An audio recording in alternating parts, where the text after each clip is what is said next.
దేవుడు నిన్ను కూడా పిలుస్తున్నాడు. దేవుడు నిన్ను కూడా రక్షించాలని ఆయన కోరుతూ ఉన్నాడు. ఇక్కడ అంటున్నాడు,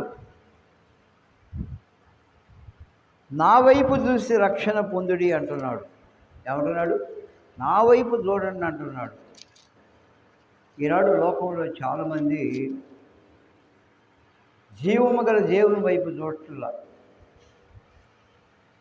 వాళ్ళు ఇష్టం వచ్చినట్టు చూస్తున్నారు. అవి ఏవైనా సరే, అవి సెల్ ఫోన్లు కావచ్చు, సినిమాలు కావచ్చు, అవి ఏమైనా సరే ఈ లోకంలో చూడవలసినటువంటి దేవుణ్ణి చూడకుండా వ్యర్థమైన వాటిని చూసుకుంటూ వ్యర్థమైన వాటిని నమ్ముకొని తమ జీవితాలని నాశన మార్గంలోనికి నడుచుకుంటూ ఉన్నారు. అయితే ప్రేమ కలిగిన ప్రభువు అంటున్నాడు, నా వైపు చూసి రక్షణ పొందండి అంటున్నాడు. నా వైపు చూడండి అంటున్నాడు. ఈనాడు అనేక మంది లోకంలో ఏమేమో చూడాలని ఆశపడుతున్నారు, కానీ ప్రభువును చూడడానికి అనేక మంది జీవితాల్లో ఇష్టపడట్లేదు. ఎవరైతే తమ జీవితంలో యేసు ప్రభువును నమ్ముకుంటారో, ఎవరైతే యేసు ప్రభువును నమ్ముకొని మారు మనసు పొంది బాప్తిస్మం తీసుకుంటారో వారు మాత్రమే దేవుని రాజ్యానికి వారసులు.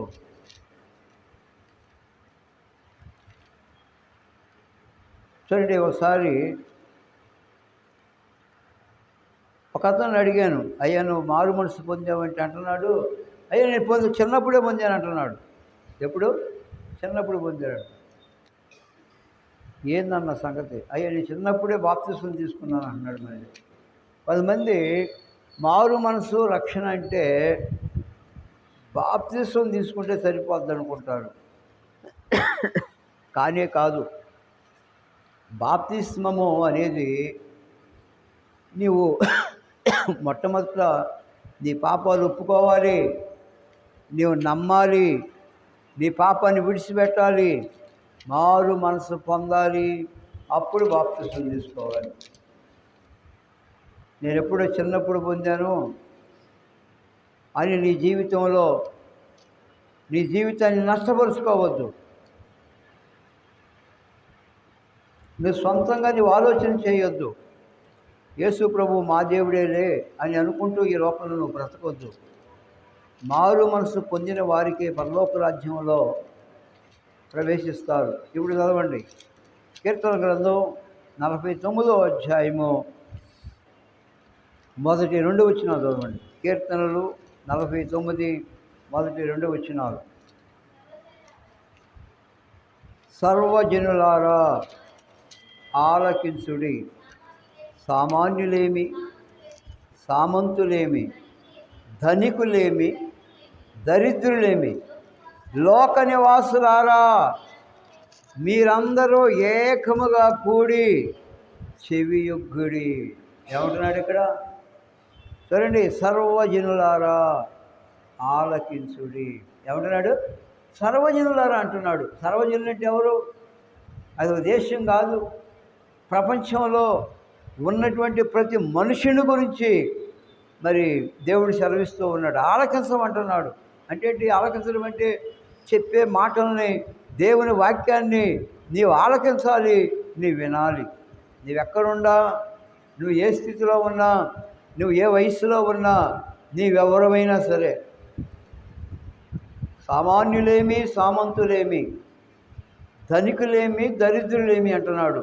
అంటే ఈ లోకంలో సామాన్యులు ఉండారు, సామంతులు ఉండారు, ధనికులు ఉండారు, దరిద్రులు కూడా ఉండారు ఈ లోకంలో. అయితే అందరినీ ఉద్దేశించి ఈ మాటలో మరి దేవుడు మన కొరకు వ్రాసి ఉంచాడు. లోక నివాసులారా మీరందరూ ఏకముగా కూడి చెవియొగ్గుడి. లోక నివాసులారా అంటే ఈ లోకంలో నివాసం చేసే ప్రతి మనుష్యుడు ఇందులో ఉన్నాడు. వారు ప్రార్థనకు వచ్చేవాడు కావచ్చు, రానివాడు కావచ్చు, ఎవరైనా కావచ్చు. వారు సామాన్యులు కావచ్చు, ధనికులు కావచ్చు, దరిద్రులు కావచ్చు. మనిషిగా పుట్టిన ప్రతి మానవుడికి ఈ మాటలు ఆలకించాలి. దేవుని మాటలు జాగ్రత్తగా వినాలి. దేవుని వాక్యాన్ని విని గ్రహించి జీవితాన్ని మార్చుకొని ప్రభువు కొరకు ఈ లోకంలో జీవించాలి. అంతేగాని నీ ఇష్ట ప్రకారంగా ఈ లోకంలో జీవిస్తే నిత్య నరకానికి వెళ్ళిపోతావు. జాగ్రత్త. అందుకని మనలో ప్రతి వాడు తనకిష్టమైన త్రోవకు తొలిగెను అంటాడు. ఈ లోకంలో మానవుడు ఏం చేస్తున్నాడు? తనకిష్టమైన త్రోవలో నడుస్తున్నాడు. అంటే తన ఇష్టం. దేవుని చిత్తము, దేవుని ఇష్టం అవసరం లేదు. నా ఇష్టం అంటాడు మనుషుడు. ఈ లోకంలో ఎవరైతే తమ ఇష్ట ప్రకారంగా జీవిస్తారో వారు ఒక దినం నరకంలో కాలిపోతారు, నరకంలో పడద్రోయబడతారు. వారి జీవితాల్లో ఎంతో వేదన అనుభవిస్తారు, బాధ అనుభవిస్తారు. ఆ భయంకరమైన బాధ నుండి, వేదన నుండి, పాతాళము నుండి నిన్ను తప్పించే దేవుడు యేసు ప్రభువు తప్ప ఎవ్వరు లేరు. యేసు ప్రభువు మాత్రమే నిన్ను రక్షించే దేవుడు. ఆయన నిన్ను రక్షించడానికి పరలోకము నుండి ఈ భూమి మీదకి మానవుడిగా వచ్చాడు. ఆలోచన చేయండి, దేవుని ప్రేమ ఎంత గొప్పదో. యోహాను సువార్త 3:16 చదవండి. యోహాను సువార్త 3:16. దేవుడు లోకమును ఎంతో ప్రేమించెను. ఏమంటున్నాడు? దేవుడు లోకమును ఎంతో ప్రేమించాడు. ఎంత? దానికి వాల్యూ, దాని విలువ ఎంత? ఎంతో. అది ఎంత అనేది ప్రపంచంలో ఏ మానవుడు దాన్ని వెలకట్టలేడు. ఈ లోకంలో ఒక ఇంటికి, ఒక పొలం కానీ, బంగారం కానీ, ఒక వస్తువు కానీ దాని ఖరీదు ఎంత అని చెప్పగలుగుతాం. కానీ దేవుని ప్రేమ అది ఎంత గొప్పదో, ఎంత విలువైనదో ఈ ప్రపంచంలో ఏ మానవుడు వెలకట్టలేనటువంటిది దేవుని ప్రేమ. అందుకని అంటున్నాడు, దేవుడు లోకముని ఎంతో ప్రేమించినట్టున్నాడు. ఎంత? ఎంతో. పరిమితి లేనటువంటిది, అపరిమితమైనటువంటి దేవుని ప్రేమ, హద్దులు లేనటువంటిది దేవుని ప్రేమ, కొలతలు లేనటువంటిది దేవుని ప్రేమ. ఆయన ప్రేమకు అంతం లేనటువంటి ప్రేమ. ఆయన ప్రేమ అది యుగాలు ఉండే ప్రేమ. అయితే దేవుని ప్రేమని ఈనాడు అనేక మంది నిర్లక్ష్యం చేస్తూ ఉన్నారు. దేవుడంటే పట్టింపు లేకుండా బ్రతుకుతున్నారు. ప్రభువుని నమ్ముకోవాలి, మారు మనసు పొందాలి, దేవుని మందిరానికి రావాలి, దేవుని బిడ్డలంగా బ్రతకాలి అనే ఆలోచన లేకుండా అనేక మంది ఈనాడు దేవునికి దూరంగా జీవిస్తున్నారు. ఇకనైనా జీవితాలు మార్చుకోండి.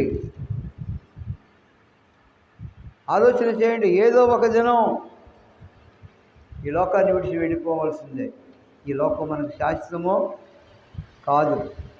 ఈ లోకాన్ని విడవకముందే ఇంకా ఎవరైతే మారు మనసు పొందలేదో మారు మనసు పొందండి, పాప క్షమాపణ పొందండి, ప్రభు బిడ్డలుగా ఈ లోకంలో బ్రతకండి.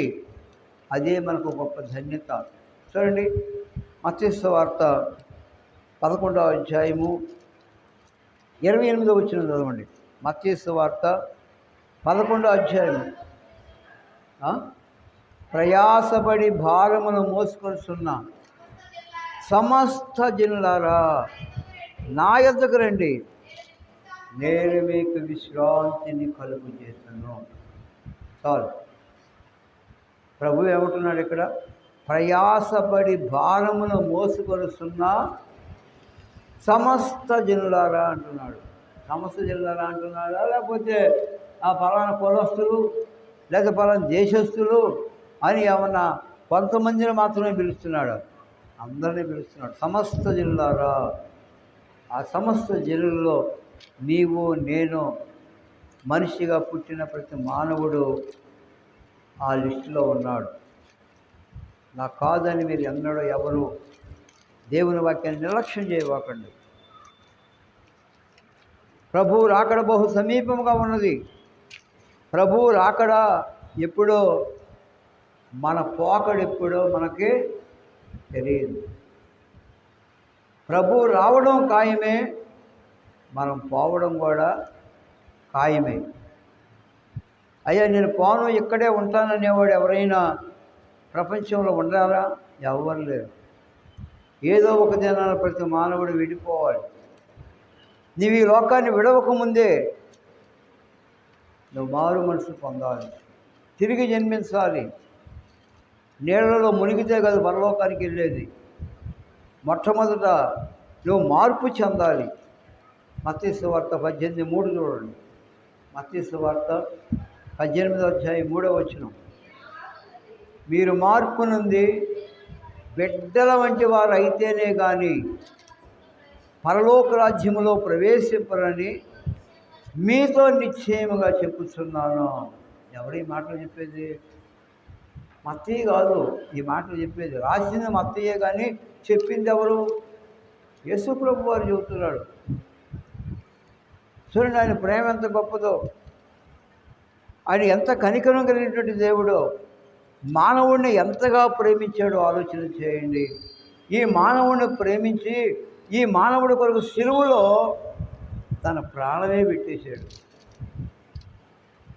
ఆ ప్రేమను వెల్లడి చేశాడు. కేవలం నోటి మాటలతో ప్రేమించాను అని అంతటితో ఆగిపోలేదు, కానీ ఆ ప్రేమను రుజువు చేశాడు. అందుకని ఈనాడు ప్రపంచంలో కోట్లాది మంది ప్రజలు ప్రభువును నమ్ముకొని మారు మనసు పొంది దేవుని బిడ్డలుగా జీవిస్తున్నారు. ఒకే ఒక కారణం ఏంటంటే యేసు ప్రభువు నీ కొరకు నా కొరకు అందరి కొరకు సిలువలో చనిపోయాడు. ఆయనకు మరణం అనేది మామూలుగా రాలేదు. అందరు చనిపోయినట్టుగా యేసు ప్రభువు చనిపోలేదు. యేసు ప్రభు వారిని సిలువ వేసి వేశారు. యేసు ప్రభు వారిని చేతుల్లో చీలలు, పాదములలో మేకులు, ప్రక్కలో బల్లెపు పోటు, ఆయన వీపు నాగట స్నాల వలె దున్నబడింది. ఏలీ ఏలీ లామా సబక్తా అని తన ప్రాణమే మన అందరి కొరకు సిలువలో ప్రాణం పెట్టాడు. మన అందరి కొరకు, లోకంలో జీవించే ప్రతి మనుషుని కొరకు ఆయన ప్రాణం పెట్టాడు. ఎందుకు? మనం నశించిపోవటం ఆయనకి ఇష్టం లేదు. ఆయన మరణము ద్వారా మనకు నిత్య జీవం. ఆయన మరణించకపోతే మానవుడికి రక్షణ లేదు. మన పాపానికి రావాల్సిన శిక్ష యేసు ప్రభు వారు సిలువలో అనుభవించాడు, వెల చెల్లించాడు, తన ప్రాణం ఇచ్చి వెల చెల్లించాడు. అందుకోసమే మరి యేసు ప్రభువును నమ్ముకోవాలి. మన కోసం ప్రాణం ఇచ్చినటువంటి దేవుడు, చనిపోయి సమాధి చేయబడి 3వ దినాన తిరిగి లేచినటువంటి దేవుడు యేసు ప్రభువు. అందుకనే యేసు ప్రభువును నమ్ముకోవాలి. అంతేగాని ఏమిలే నమ్ముకోకపోతే నేను ఒకవేళ నువ్వు నిర్లక్ష్యంగా జీవించినట్లయితే నీవు నిత్య నరకానికి వెళ్ళిపోతావు. ఇంకందులో ఎటువంటి డౌట్ లేదు. ఇకనైనా మారు మనసు పొందండి. ఇకనైనా మీరు మార్పు చెందండి. అప్పుడు బాప్తిస్మం తీసుకొని పరలోక రాజ్యం కొరకు సిద్ధపడాలి. ఏమంటున్నాడు? నేడే రక్షణ దినము, ఇదే అనుకూలమైన సమయం. నేడే అంటే ఈరోజే, ఇప్పుడే. చూడండి, అనేక మంది ఈనాడు మారు మనసు రక్షణ అనుభవం లేకుండా పండగలు చేసుకుంటూ ఈ లోకాన్ని విడిచి వెళ్ళిపోతున్నారు. మనం కేవలం పండగ క్రైస్తవులు అనుకుంటున్నాం.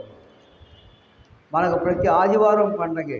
దేవుని బిడ్డలకు ప్రతి ఆదివారం పండగే. కారణం ఏంటి? పునరుద్ధాన దినం. యేసు ప్రభు తిరిగి లేచిన రోజు ఏ రోజు? ఆదివారం. అందుకనే ఆదివారం నాడు ఆరాధన జరుగుతుంది. ఆదివారం నాడు ప్రభువు బల ఉంటుంది.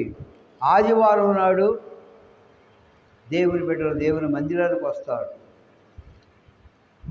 చూడండి, ఆదివారం అంటే మొదటి దినమని. ఆది అంటే మొదటి దినమని అర్థం. అంటే మన జీవితాల్లో ముందుగా ప్రభువుని నమ్ముకోవాలి. మొదట నా నీతిని రాజ్యమును వెదకుడి, అప్పుడు అవన్నీ మీకు అనుగ్రహింపబడును అంటున్నాడు మత్తయి సువార్తలో యేసు ప్రభువారు. మొదట నీవేం వెతకాలి? ఆయన నీతిని రాజ్యముని వెతకాలి. ఎప్పుడైతే మన జీవితాల్లో ఆయన నీతిని రాజ్యాన్ని వెతుకుతామో మనకు ఏది ఎప్పుడు అవసరమో దేవుడు అప్పుడు ఇస్తాడు. అంతేగాని మనం తొందరపడితే మనం ఏం పొందలేము. తగిన సమయంలో దేవుడు తప్పకుండా మన ప్రతి అవసరతను ప్రభువు తీరుస్తాడు. చదవండి, మొదటి పేతురు రాసిన పత్రిక 5వ అధ్యాయము తీసిన వారు చదవండి. పేతురు రాసినటువంటి మొదటి పత్రిక 5వ అధ్యాయము. ఈ లోకంలో ఎవరైతే యేసు ప్రభువును నమ్ముకొని ఆయన బిడ్డలుగా బ్రతుకుతున్నారో వారు ఎలా జీవించాలి, ఎలా బ్రతకాలి అనే విషయాన్ని గురించి ఇక్కడ పేతురు రాస్తూ ఉన్నాడు. చదవండి, మొదటి పేతురు 5:5. చిన్నలారా, మీరు పెద్దలకు లోబడి ఉండుడి, మీరందరూ ఎదుటి వాని ఎడల దీన మనస్సు అనే వస్త్రమును ధరించుకొని మిమ్మును అలంకరించుకొనుడి. దేవుడు అహంకారులను ఎదిరించి దీనులకు కృప అనుగ్రహించును. చాలు. చూడండి, ఇక్కడ అంటున్నాడు, చిన్నలారా మీరు పెద్దలకు లోబడి ఉండుడి, మీరందరూ ఎదుటివాని ఎడల దీన మనసు అనే వస్త్రం ధరించుకోండి. ఏ మనసు అది?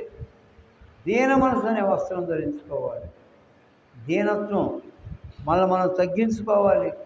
మరి దేవుని మందిరానికి రావాలన్నా కానీ తగ్గించుకున్నవాడే మందిరంలోకి వస్తాడు, అడుగు పెడతాడు. తగ్గించుకోలేని రాలేడు. అంటే ఈ లోకంలో ఏ మనుషుడైతే తను తాను హెచ్చించుకుంటాడో అలాంటి వాడు దేవుని మందిరం అడుగు పెట్టలేడు. ఎవరి జీవితాల్లో తమ్ముడు తాము దీనులుగా తగ్గించుకుంటారో వారు ప్రభువుని అంగీకరిస్తారు, దేవుని మందిరానికి వస్తారు, దేవుని బిడ్డలుగా ఈ లోకంలో జీవిస్తారు, ఒక దినం దేవుని రాజ్యంలో ప్రవేశిస్తారు. చూడండి ఎంత గొప్ప భాగ్యమో. యేసు ప్రభువుని నమ్ముకుంటే నిజముగా ఎంత భాగ్యమో ఆలోచన చేయండి. ఇప్పుడు 6వ వచనం చదువుకుందాం. దేవుడు తగిన సమయమందు మిమ్మల్ని హెచ్చించినట్లు ఆయన బలిష్టమైన చేతి కింద దీన మనస్కులై ఉండుడి. ఏమంటున్నాడు ఇక్కడ? తగిన సమయమందు మిమ్మును హెచ్చించినట్లు. అంటే దేవుని బిడ్డను ఏం చేస్తాడు? దేవుడు హెచ్చిస్తాడు. హెచ్చించడం అంటే ఏంటి? మన స్థితిగతులను దేవుడు మారుస్తాడు. ఒకవేళ ఆర్థికంగా ఇబ్బంది పడుతున్న నేటి దినాల్లో ఒక దినం దేవుడు మన జీవితాల్లో సమృద్ధినిస్తాడు. చూడండి, ఆయన ఎంత ప్రేమ కలిగిన వాడు, ఎంత కనికరం కలిగినటువంటి దేవుడు. ఆలోచన చేయండి. తగిన సమయమందు మిమ్మును హెచ్చించును. దేవుడు మనలను హెచ్చించేవాడు. ఆయన హెచ్చించాలంటే మనం తగ్గించుకోవాలి. తన్ను తాను తగ్గించుకునేవాడు హెచ్చింపబడును, తన్ను తాను హెచ్చించుకునేవాడు తగ్గింపబడునని ప్రభువు చెబుతూ ఉన్నాడు ఇక్కడ. అంటే ఈ లోకంలో యేసు ప్రభువుని నమ్మినటువంటి దేవుని బిడ్డలో తగ్గించుకుంటూ బ్రతకాలి, దీన మనస్సు కలిగి ఉండాలి. మీరందరూ ఎదుటివాని ఎడల దీన మనస్సు అనే వస్త్రమును ధరించుకొని మిమ్మును అలంకరించుకునుడి. అలంకరించుకునుడి. దీన మనసు. దేవుడు మన మనసు ఎలాంటిదో దేవుడు చూస్తున్నాడు. ఈ లోకంలో జీవించే మనుషులు కూడా చూస్తున్నారు. దీనులంగా జీవిస్తున్నామా లేక గర్విష్ఠులంగా బ్రతుకుతున్నామా? దేవుని సన్నిధికి నిర్లక్ష్యంగా ఉండడం, అయ్యో ఈరోజు దేవుని సంఘ ప్రార్థన ఉన్నది మరి రావాలి అని ఆశ ఉంటే మనం రాగలుగుతాం. లేకపోతే నేను రాలేను, మీరు రాలేరు, ఎవరు కూడా రాలేరు. కానీ మన జీవితాల్లో ఆశ ఉండాలి. దేవుని సన్నిధికి వెళ్ళాలి, దేవుని సన్నిధిలో నేను గడపాలి, దేవుని మాటలు వినాలి, ప్రార్థన చేయాలి, ఆయన చేతి కింద దీన మనసు కలిగి బ్రతకాలి అని ఒక మంచి నిర్ణయాన్ని కలిగి లోపల మనం జీవించాలి. ఏమంటున్నాడు? దేవుడు అహంకారులను ఎదిరించి దీనులకు కృప అనుగ్రహించను. అహంకారులు 10 మంది లోకంలో చాలా గర్విష్ఠులుగా బ్రతుకుతారు. వారు ప్రభువుని నమ్ముతారు, దేవుని మందిరానికి రారు, వారి ఇష్టానుసారంగా జీవిస్తూ ఉంటారు. అలాంటి వారు అహంకారులు. రాజైన నెబుకద్నెజరు తను హెచ్చించుకున్నాడు. అయితే దేవుడు ఏం చేశాడు? 7 సంవత్సరాలు గడ్డి వేసాడు అరణ్యంలో. ఎన్ని సంవత్సరాలు? 7 సంవత్సరాలు. ఇదంతా నేనే కదా కట్టించింది అనుకున్నాడు పట్టణాన్ని చూసి.